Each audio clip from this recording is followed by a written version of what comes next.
Hello, and thank you for joining me on ILTV. I'm Aaron Porras, and for the last few years, it's been my pleasure to provide you with the insider's look at Israel and the Middle East in English.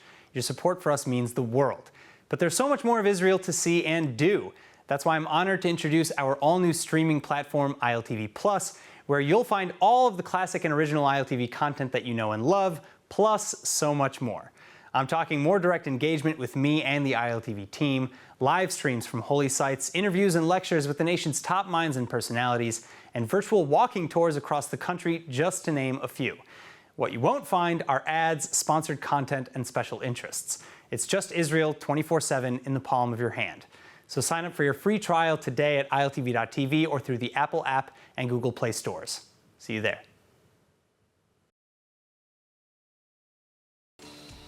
Hello and welcome to ILTV's Israel Daily. I'm Aaron Porras, and before we begin, I want to again remind you not to forget about our all-new streaming platform, ILTV+, available on every app store and at ILTV.tv. Now, coming up in today's newscast, new numbers, new rules. As positive trends continue, the Israeli government again loosening COVID-19 restrictions. Meantime, in London, Israeli ambassador to the UK, Tzipi Hotovely, narrowly avoiding attack as an anti-Israel student protest turns violent. And finally, on the eve of the anniversary of Kristallnacht, activists in Vienna taking a very interesting approach to commemoration.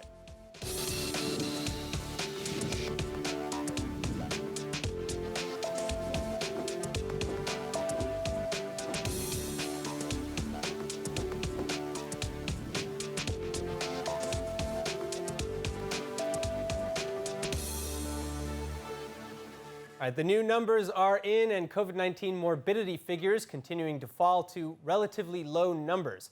This as north of 4 million Israelis also getting their third dose of the COVID-19 vaccines or booster shots. So, following consultations with health experts, the government again easing restrictions. Now TV's Chana Rifkin with the story. Another major landmark for the tiny Jewish state. After being first in the world to roll out booster shots of the COVID-19 vaccines, Israel now also boasting some 4 million recipients. This meaning that over 42% of Israel's 9.5 million citizens enjoying advanced immunity against the disease. Then at least 5.7 million with at least 2 doses, and over 6.2 million receiving their first. As for the remaining gap in the population, it's largely among 5 to 11-year-olds who are expected to be made eligible for vaccines in the coming weeks. In any case, and despite the remaining gaps, Israel's fourth wave of the pandemic falling further and further behind. Roughly 458 new infections recorded overnight, for a total of nearly 6,500 sick, 156 in serious condition, and an infection rate of 0.59% and falling. So, pending final approval by the cabinet, the following revisions taking effect Thursday, November 11th. All restrictions on open-air gatherings will be canceled. Similarly, the mask mandate for open-air gatherings of over 160 people lifted. Then, religious worship and cultural or sporting events with fewer than 1,000 people outdoors and fewer than 100 people indoors can be held without Green Pass restrictions. As for where the Green Pass still applies, open-air events at venues without occupancy restrictions and enclosed event venues, though the maximum indoor occupancy allowed under Green Pass regulations increased to 600. And finally, it's been likewise agreed upon to formulate a coordinated plan to ease restrictions on the education system as soon as possible, as well as to provide for the holding of cultural events in school spaces. All right, now Israel accused of another airstrike in Syria this week, the third in a week and a half. And if truly the work of the IDF, this would be one of the hundreds of such attacks in the past few years. Israel in the past even admitting as much. So here's the question, though. If Israel is so consistently attacking Syria, why doesn't Syria ever hit back? Is it because Syria fears Israeli repercussions, even while backed by Russia? Is it because Putin pressures Assad to stand down? Or maybe, is it that Israel, Russia, and Syrian interests aren't that far apart after all? Joining me to discuss is Dr. Fadi Ismail, Research Fellow at the Institute for Counterterrorism at Reichman University and former senior staff member at the United States Congress. It's great to have you back with us. Thank you. It's good to be back. All right, so first of all, tell me a little bit about this latest strike and what sets it apart or unique from previous strikes.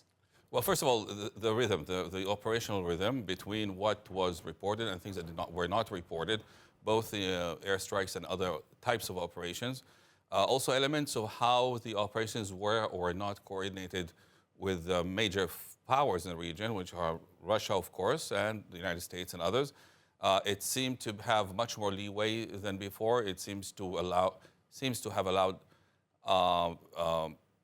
additional types of license to do things, and so and if you notice, not very long ago we met with Putin.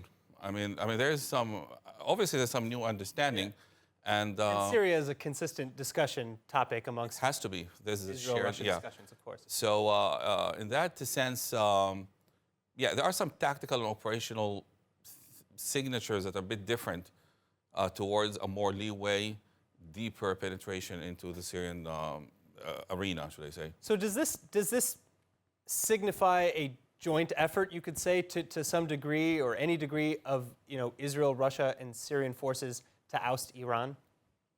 I wouldn't say joint effort as such, unless you consider intelligence transfer. But the Russians can very easily stop the Israeli Air Force from flying there. Right. They have one of the best air defense systems in the world, the S-400 there, and they have some of the best, probably the best operators of those systems there. I mean, they can do it. They can lock the skies for the Israeli Air Force.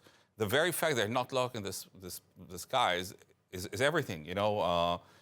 It's a difference between 0 and 1. So they don't necessarily have to do much more than that to say, again, you can call it a form of collaboration if you want, more of a coordination. Maybe like a tacit approval? It's screaming. It's not even tacit. It's like you can go do anything you want.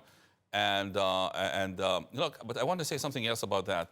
For people inside the analyst community, the idea that there is a shared interest in that regard, shared to the Syrians and the Israelis, as well as the Russians, vis-a-vis the Iranian presence in Syria, is nothing new. I mean, we've been talking about this right from the start of the war, as the Iranian penetration into Syria increased and increased. And I promise you, while the Syrians are very happy to receive Iranian assistance, because that's part of what kept them in power, it kept the regime in power, they are very uncomfortable with the overtake of Syria by Iranian military entities. I mean, there are entire neighborhoods in Damascus today that are populated by Iranians. There are entire new projects that have nothing but Iranians in them. People don't realize the level of penetration. The settlement, basically, it's a settlement movement of Iranian Shiites inside Syria, and it's a very big one. And the Syrian, so the regime sort of stays there, but it is very clear that they are under some kind of a bear hug. Now, the future one will be also between Syria and Russia. Right. I mean, also the Syrian regime is not very happy with the Russian control over him in the way it's. I mean, we will have one enemy at a time. Yeah. So this is one thorn that they would like to see partially pulled out at the time. There's also, of course, a very large economic dimension to that. The Iranians are forcing their companies on all the rehabilitation process, which means hundreds of billions of dollars, while I'm not sure that the Syrians want them to rebuild the country.